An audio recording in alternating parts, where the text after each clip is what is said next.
দেখি আল্লাহর কোনো নেক বান্দা পাওয়া যায় কিনা। এই যুবক দাঁড়াও। জি বলেন।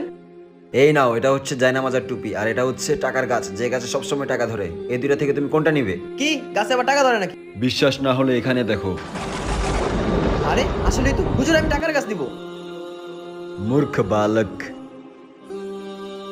এই যুবক দাঁড়াও। জি হুজুর বলেন। এই নাও জায়নামাজের টুপি, যেটা দিয়ে তুমি আল্লাহর সাথে জুড়ে যেতে পারবে, আর এটা হচ্ছে টাকার গাছ, যেটা দিয়ে তুমি আজীবন আয়েশ করে চলতে পারবে। এই দুইটা থেকে তুমি কোনটা নিবে?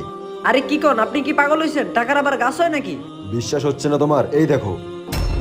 আরে সত্যিও তো টাকার গাছ। না না, তাইলে আমার ইমান নষ্ট হয়ে যাবে। আমি জায়নামাজের টুপি নিমু। কিন্তু বালক, তুমি এই জায়নামাজের টুপি কেন বেছে নিলে? হুজুর, জায়নামাজের টুপি দিয়ে আমি নামাজ পড়বো, আর নামাজ হচ্ছে আমাদের নবীজির চোখের মণি। এই টাকার গাছ দিয়ে আমি দুনিয়াতে সুখ করতে পারবো, কিন্তু আখেরাতে আমার জন্য দুযুগ অপেক্ষা করতেছে। এই জায়নামাজের টুপি দিয়ে যদি আমি নামাজ পড়ি, তাহলে আখেরাতে আমার জন্য ভালো কিছু অপেক্ষা করতেছে। বাহ, আমি তোমার ইমানদারি দেখে অনেক খুশি হয়েছি। এই নাও, এই টাকার গাছটাও তুমি রেখে দাও। ভিডিও ভালো লাগলে সাবস্ক্রাইব